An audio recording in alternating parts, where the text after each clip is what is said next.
పడరు. కానీ క్రైమ్, అశ్లీలత ఇది ప్రోత్సహిస్తా ఉన్నారు.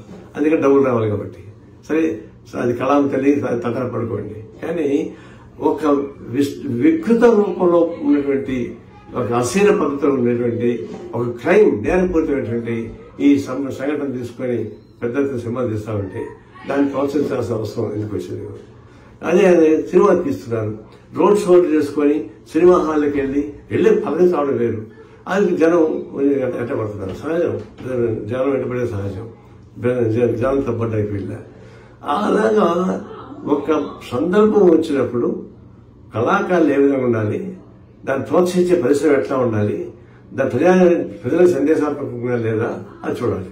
ఎట్లా ప్రభుత్వాలు కూడా ఒక చీప్ పాపులారిటీకి పోయి ఏదో పాపులర్ సినిమాని ప్రోత్సహిస్తే వాళ్ళకి ఓట్లు ఎక్కువ వస్తాయని చెప్పి వాళ్ళకి రేట్లు పెంచడానికి ఏర్పాటు చేస్తున్నారు.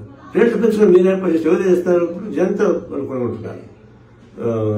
100 రూపాయల టికెట్ 1000 రూపాయలు 2000 రూపాయలు పెట్టి మీరే ప్రోత్సహిస్తారక జనం దోపిడీ. ప్రజల మీద దోపిడీ చేసి వాళ్ళు లాభాలు సంపాదించుకోవచ్చు, ప్రభుత్వం దాన్ని ప్రోత్సహించవచ్చు. వాళ్ళు సినిమా యాక్టర్లు కానీ, ప్రొడ్యూసర్లు కానీ, నిర్మాత కానీ 100,000 కోట్ల రూపాయలు డబ్బులు సంపాదించుకోవచ్చు. ఇది మనకి కనిపిస్తా ఉన్నట్టు సత్యం. ఆ నేపథ్యంలో పుష్ప సినిమాను మనం చూడాలి. పుష్ప సినిమా ఏంటి? అది క్రైమ్ సినిమా బాగా చూస్తారన్నమాట వాస్తవే. కానీ పేరు మోసిన ఎర్రజనం స్మగ్లింగ్ ఒక అంశాన్ని ఇతివృత్తాన్ని తీసుకొని దాన్ని ఒక హీరోజన్ సృష్టించి దాన్ని యూత్ కి అట్రాక్ట్ చేయించి చివరికి అశ్లీల పూర్తి ఉన్నటువంటి సినిమాలు. చివరికి రష్మిక చెప్పింది బాధపడుతూ, నాకు ఇష్టం లేదు ఫీలింగ్ డాన్స్ వేయడానికి, కానీ తప్పనిసరిగా నిర్మాత ప్రోత్సహించడం వల్ల చేయాల్సి వచ్చింది చెప్పండి.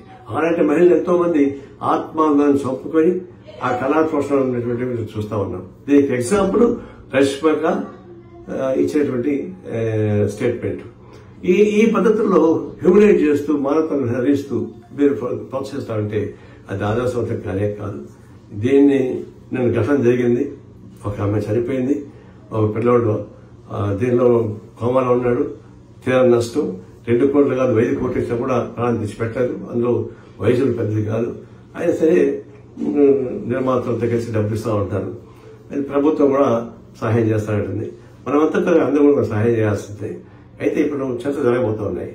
ప్రభుత్వానికి సినీ ప్రతినిధుల మధ్య దిల్ రాజు గారు దాన్ని నాయకత్వం ఇస్తారు. నేను విద్యార్థి ఒకటి, మీరు ఈ ప్రాజెక్ట్ ఘటన పైన కాకుండా ఇతివృత్తం పైన ఆలోచించండి.